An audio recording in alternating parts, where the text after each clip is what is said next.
Hello everyone, welcome back to the channel, welcome to a new blog. তো সকালবেলা উঠে ঝিনুকের খাবারটাকে বানাতে শুরু করে দিয়েছি। তো ঝিনুককে আজকে সকালবেলা না আমি সুজি দিচ্ছি। সুজিটা আমি কখনো সকালবেলা কখনো সন্ধেবেলা দিই, তো আজকে সকালবেলায় দিচ্ছি সুজিটা। তো এরপরে ঝিনুককে সুজি খাইয়ে আমি একটুখানি এই ডালগুলোকে ঢেলে নিচ্ছি। কালকেই আনা হয়েছিল ডালটা, তো ঢালা হয়নি কৌটোতে, কারণ আগের ডালটা ছিল বলে। তো আজকে ওই আগের ডালটা শেষ হয়ে যাওয়ার পরে আমি ডালটা ঢেলে নিচ্ছি। আর এই ডালটা না আমি আজকে ইউজ করে নেবো রাতের বেলা যখন ঝিনুকের খিচুড়ি রান্না করব। তো নতুন ডালটা ঢেলে রাখছি, কারণ পুরনো ডালটা নিচের দিকে যদি আমি রাখি তো পুরনো ডালটা সেই জমতেই থাকবে। তো সেই জন্য আমি এরমভাবেই ইউজ করে নিই ওপর দিকে রেখে। তো এরপরে সব কাজকর্ম সারার পরে আমি বাকি কাজগুলো সেরে নেব। মেয়ে এত ঘ্যান ঘ্যান করছে, কোনো কাজ করতে দিচ্ছে না, বাধ্য হয়ে ওকে নিয়ে এখানে বসে আছি। মানে ও বিরক্ত হচ্ছে আর কি। সুকৃত বেরিয়ে গেছে তো সকাল সকাল, ও একদম ওর ভাল লাগছে না। আয় মা, বেল দিয়েছে, আয় আয়, সায়দাদি বেল দিয়েছে, আয় খুলে দি, আয়। ও আর উঠছে না, ওর ভালো লাগছে না, কোনো কাজ করতে দিচ্ছে না।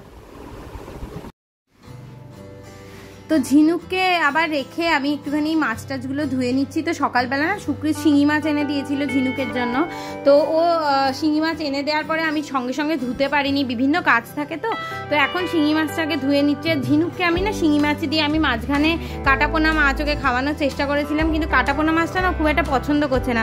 একটুখানি মোটা মাছ হয় তো ও ওটা চিবিয়ে খেতে একদমই পছন্দ করছে না। শিঙি মাছটা খেতে বেশ ভালোবাসে।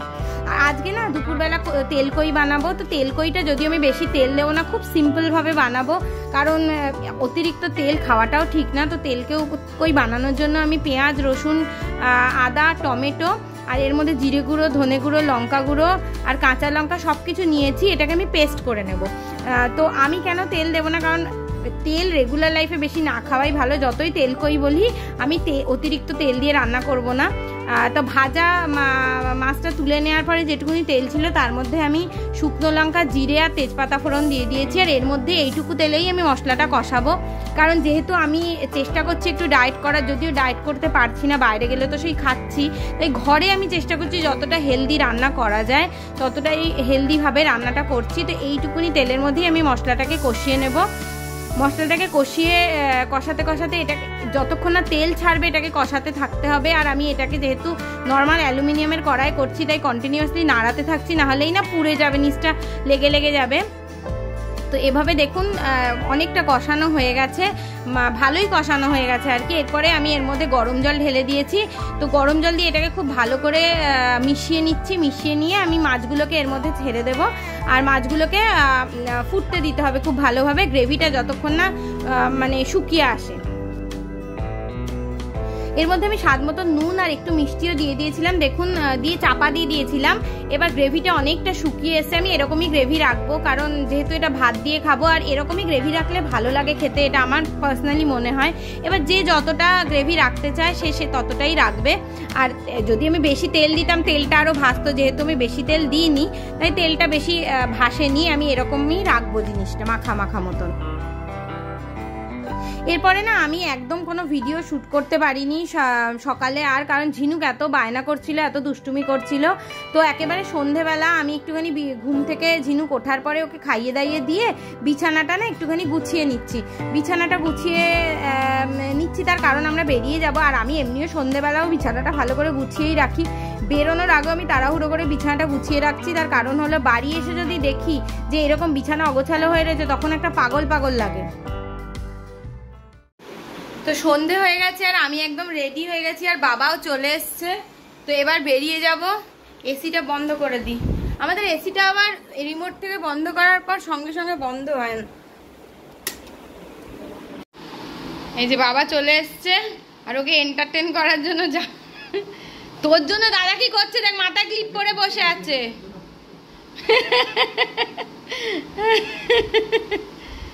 লাগবে দাদার চুলে, ওরমভাবে টেনো না, ব্যথা লাগবে মা দাদার চুলে। চলো এবার যাই। না তোমার চুলে ক্লিপ পরানো আছে, আর পরতে হবে না। আর এই জামাটা না আমি ওর পয়লা বৈশাখে ওর জন্য কিনেছিলাম, তাই আজকে পরালাম। আজকে একটু বৃষ্টি হয়েছে, ওয়েদারটা ঠান্ডা ঠান্ডা বাইরে, সেই জন্য। ঘরে যদিও জেকে সেই গরম। চলো চলো। কি হয়েছে? চুলগুলো টেনে টেনে বার করা হয়ে গেছে। তুই বম্মাইশ হয়ে গেছো, চুল বাঁধলেই চুল টেনে বের করে দাও। চল লিফট চলে এসছে।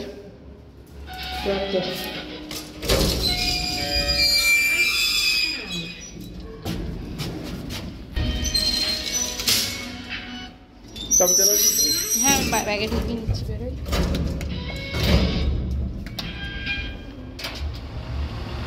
কি হয়েছে মাম্মা?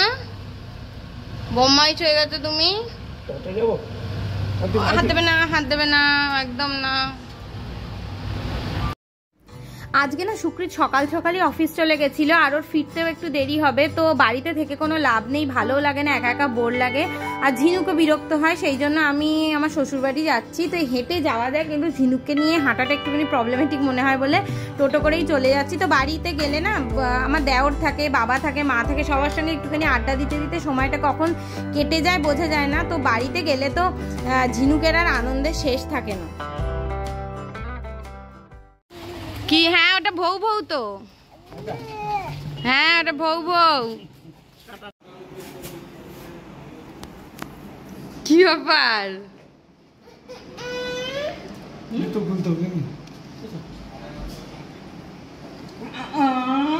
না মার জামাটা দেখে বললো নতুন মনে হয়েছে, মনে হয় জামাটা, ও সব দিকে নজর আছে,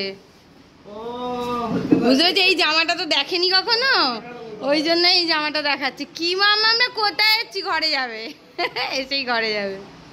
কি ব্যাপার?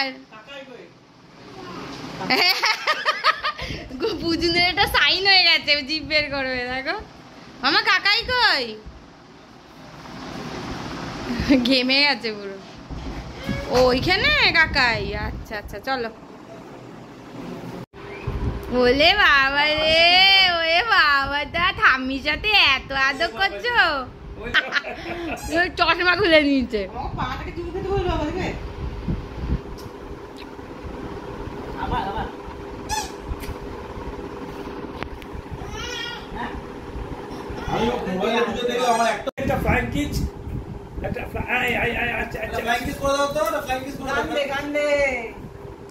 ফ্লাইং কিস দাও মা, একটা ফ্লাইং কিস দাও।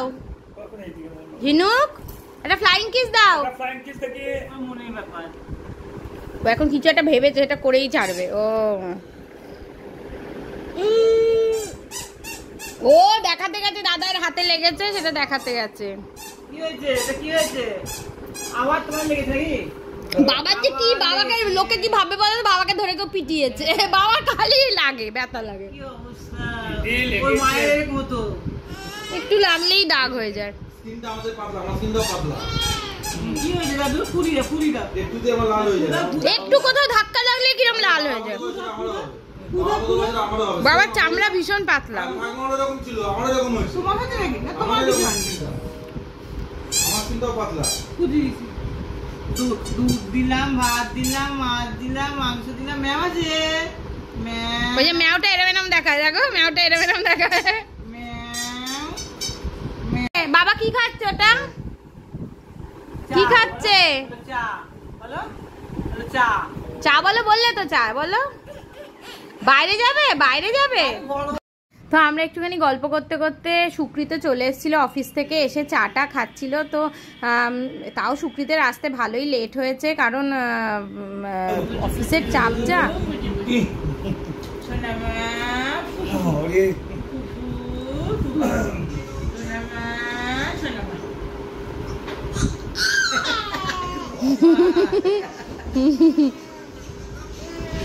আমার সোনামা কই? আমার কোন? এটা সোনামা। আমার সোনামা কোনটা?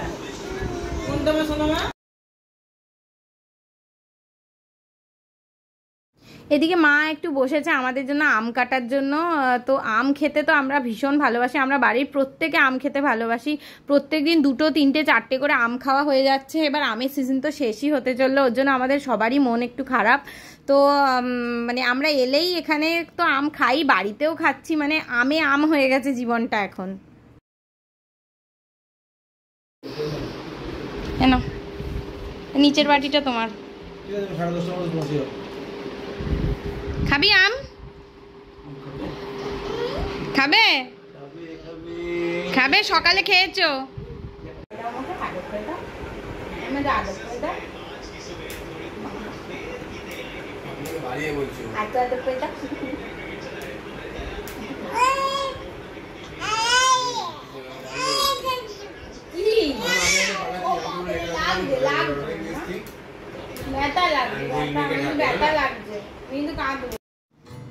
ঝিনুকে তো এমনিতে টিভি দেখতে দিন, আর এখানে যদি একটু খেলা চলে বা খবর চলে ঝিনুক এসে হাঁ করে তাকিয়ে থাকে।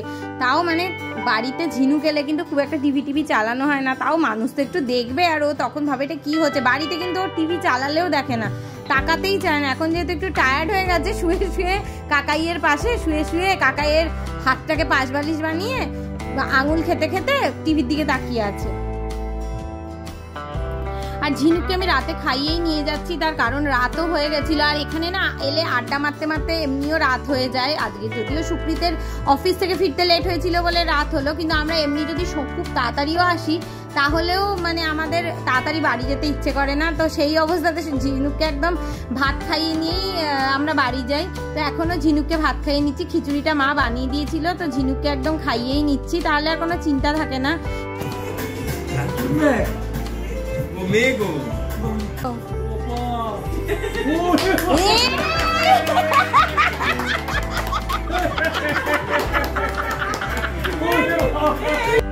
এখনকার বাচ্চারা কিরকম পাকা সব দেখে দেখে শিখে যায়। এসির রিমোটটা দিয়েও টিভি চালানোর চেষ্টা করছে, মানে দেখে বড়দের সেইটাকে কিরকম ভাবে ক্যাচ করেছে। ও ভাবছে যে এসি রিমোট আর টিভি রিমোট আলাদা, তো কিছু বোঝে না। ও এসি রিমোটটা দিয়েই টিভি চালানোর চেষ্টা করছে, আবার এসি চালানোরও চেষ্টা করছে। আমরা তো ওর এইসব কাণ্ড কারখানা দেখে হাসতে হাসতে আমাদের পেটে খিল ধরে যায়, আর আমাদের হাসি দেখে ও হা হা হা করে হাসতে থাকে।